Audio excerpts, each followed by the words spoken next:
सोच परिवर्तन महाराज।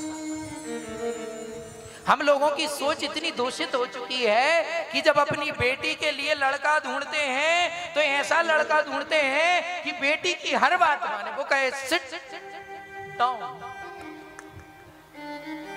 ऐसा ही ढूंढते हैं ना, हर बात माने। लेकिन जब लड़के के लिए पत्नी ढूंढने, बहू ढूंढने जाते हैं तो फिर कोशिश ये करते हैं कि हमें ऐसी बहू मिले महाराज गौ माता से भी सीधी हो। हाँ, और हर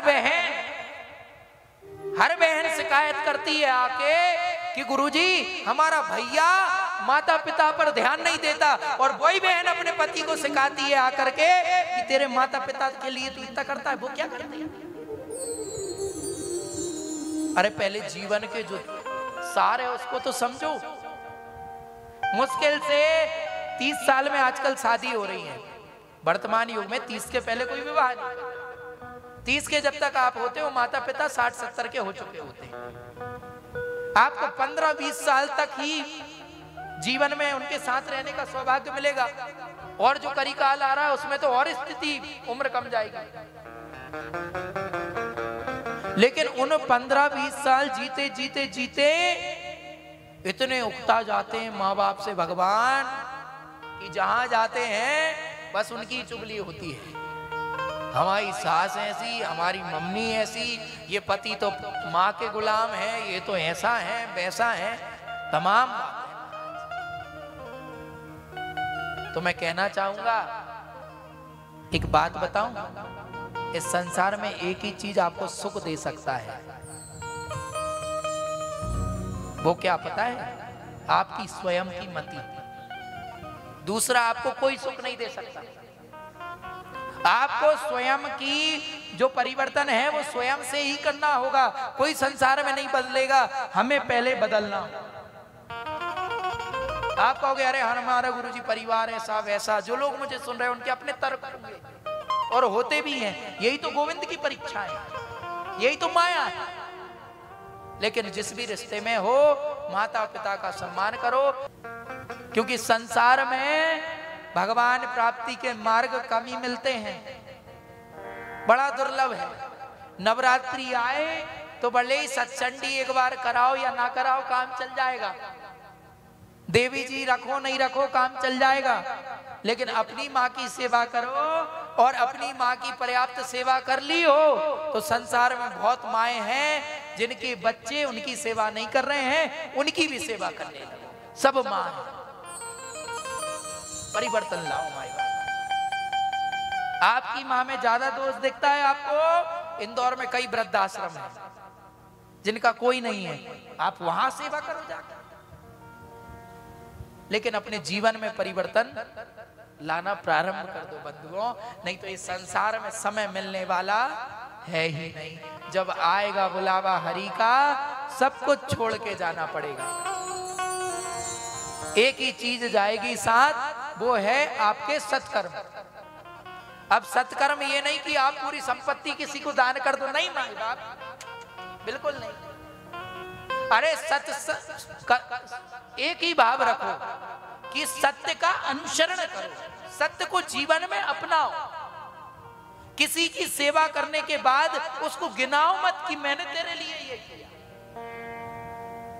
जीवन में कहीं किसी की सेवा करने का अवसर मिले तो प्रभु का प्रसाद समझो कि भगवान ने हमें चुना उसकी सेवा करने के लिए। नारद जी जैसी गलती मत करना महाराज, नहीं तो कितनी कथा सुन लेना, उद्धार होने वाला नहीं है। ये कथा विश्राम होगी, मुझे कल बता रहे थे वैभव भैया कि आप अपनी कथा विश्राम होगी, फिर भागवत होना है यहाँ पे। कई कथाएं होंगी, कई विश्राम होंगी, कई वक्ता आएंगे, कई सुना के जाएंगे, लेकिन उद्धार जब ही होगा जब तुम स्वयं सोच लोगे कि हाँ मुझे बदलना है, मुझे सुबह उठकर स्नान करना है और सब त्याग कर एक माला भगवान के नाम की करनी है, उसके बाद दूसरा कोई काम करना है। बदलाव जब होगा।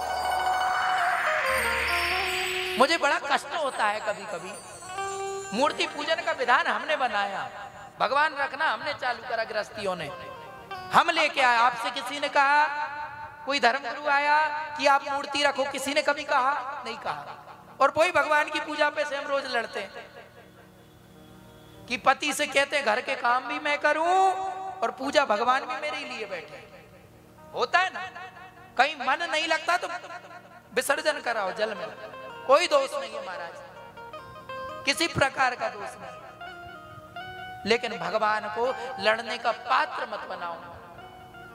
भगवान को क्यों चुनना? अक्सर घरों में बढ़िया सुंदर सा कमरा रहेगा, किचन में नीचे वो ऊपर भगवान टंगे हैं, गैस जली भगवान को भाप लग रही है।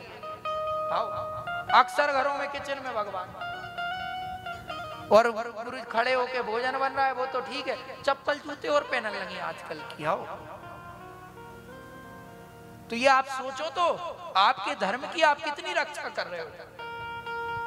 आपने अपने भगवान को कैसा बना लिया है। आप भगवान को छोड़ करके हम सब इंसानों में लग रहे हैं। ध्यान देना, एक शिव जी के मंदिर पे तो चले जाओ 250 रुपया भगवान देखे में मिला था। उज्जैन चले जाओ 250 ही लगते ना, 250, हाँ 750 में 250 रुपए और 750 रुपए में हम भगवान को देखने जा रहे हैं। उसमें हमको लग रहा है हम बहुत बड़े भक्त हैं।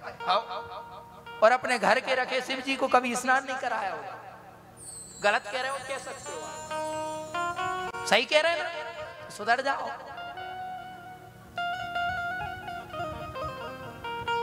वहां जाएंगे, एक तिलक लगवाएंगे, उसकी रील शूट होगी। क्यों भैया है, उसकी रील शूट होगी। फिर अंदर जा रहे हैं, फिर रील। अब हम वृंदावन जाते हैं ना, हमें हृदय से, हम वृंदावन रहे हैं, ठाकुर जी से हमें बड़ा प्रेम है। अतः मतलब हमारे जीवन में कोई कहे ना तुम्हें क्या चाहिए, तो हम एक ही चीज कहेंगे, वृंदावन चाहिए, वृंदावन में रहना है। पर वहां का माहौल देखो भाई बाप, सारे बिल्कुल जितने भगवान का दर्शन करने नहीं, अब तो भगवान के सामने प्रदर्शन करने जा रहे हैं लोग, अपना प्रदर्शन करने। क्या ये सीखा आपने कथाओं से? ये कथा सुनी, वही रुद्राक्ष दुकान पे मिल रहा है, वहां नहीं जाओगे, पर भीड़ लगेगी, वहां ऐसे जाओगे कि वहां 2-4 मर जाएंगे, पर फिर भी वहां जाना है। क्यों? वो रुद्राक्ष तो बिल्कुल भगवान ने दिया है, ऊपर से उतर के आया। मैं ये नहीं कहता सब करो, पर बुद्धि तो रखो महाराज। एक मंदिर में हम गए, प्रदीप भैया हमारे शिव जी के पिपलेश्वर महादेव में गाजर का हलवा शिव जी पे चढ़ा।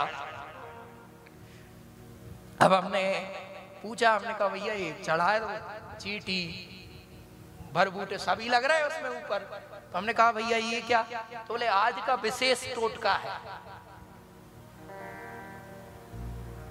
क्षमा करना, पहले शास्त्र पढ़ो, पहले गुरु बनाओ। और मैं तो कहता हूं जो भी गुरु बोल रहे हैं उनका प्रमाण शास्त्रों में ढूंढो, फिर जीवन में अनुसरण करो, तब परिवर्तन होगा। हमारे मुख से भी कुछ गलत निकल सकता है, हम कोई ईश्वर नहीं है, सत्य है ये, ना ही हम इतने ज्ञानी हैं। हमारे मुख से की गई बात भी गलत हो सकती है। आपका स्वयं का बुद्धि का बल होना चाहिए कि आप बाद में महाराज ये कहाँ लिखा है, इसको पद्धति कहाँ है। जब तक आप खुद नहीं जानोगे तब तक सत्य का पता चलने वाला है ही नहीं। स्वयं जानो, स्वयं भगवान की भक्ति करो। और सबसे अच्छी जो भक्ति है भगवान नाम स्मरण, बस। क्योंकि कलयुग में यद फलम नास्ति तपसा न योगेन समाधिना तद फलम लभते शम्या को कलो केशवर से कीर्तना। सहज भाषा में कहूं तो राम नाम का अंक है, सब साधन है शून्य, अंक गए कछु हाथ नहीं, अंक रहे दशु। कि यहाँ पर जो है ना एक ही चीज है, वो क्या? जो मरने के बाद सीखते हो। क्या? बोले राम नाम सत्य है। अरे वो तो सत्य है, लेकिन मरने के बाद नहीं, सीखना है तो जीते जी सीख लो कि राम का नाम सत्य, तो जीवन बन जाए मेरे माए बाप। क्योंकि कहा है धर्म न दूसर सत्य समाना, आगम निगम पुराण बखाना। धर्म न दूसर सत्य समाना, धर्म न दूसर सत्य समाना, आगम निगम पुराण बखाना। आगम निगम पुराण बखाना। आगम निगम पुराण। भगवान की सिर्फ एक ही चीज कही है, ध्यान देना। धर्म है ना दूसर, कोई धर्म ही नहीं है दूसरा। कौन सा धर्म है? सिर्फ सत्य का अनुसरण करना। अब यही बात कही भागवत में देखें तो पहला शब्द आया क्या?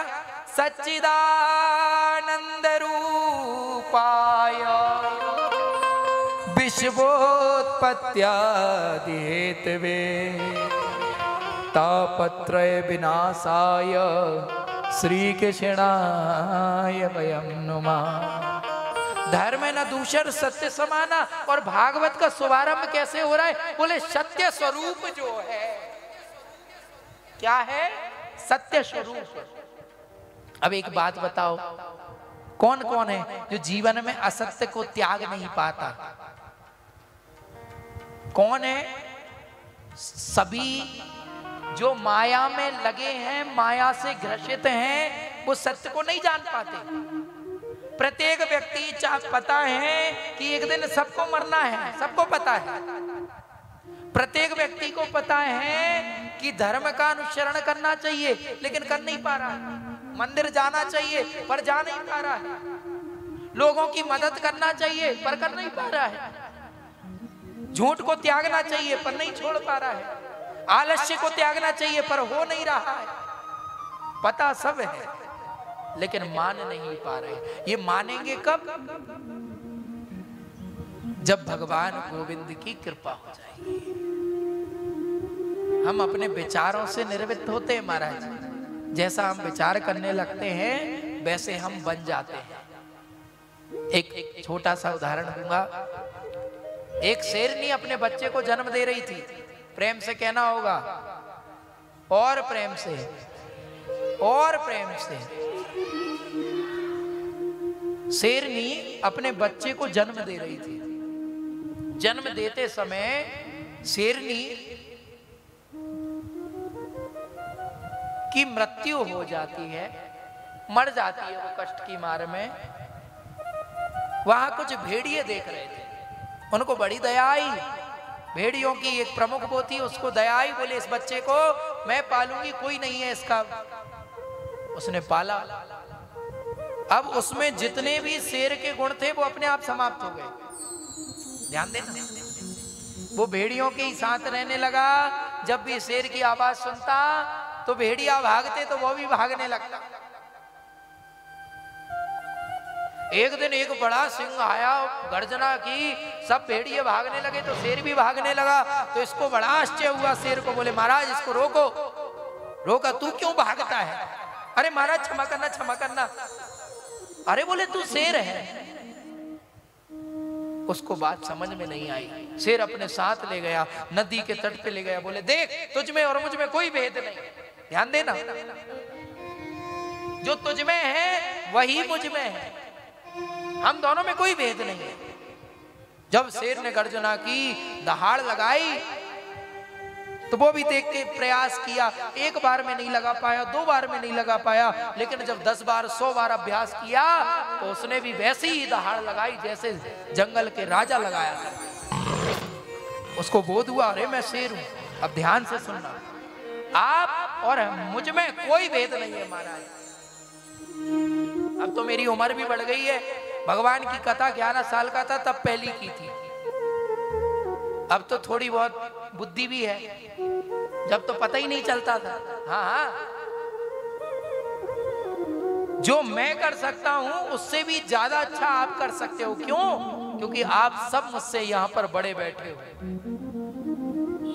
सब मुझसे उम्र में दुगने उम्र के होंगे, और दुगने नहीं होंगे तो 10-10 साल तो सब बड़े होंगे। क्यों पीयूष भैया? सब बड़े हैं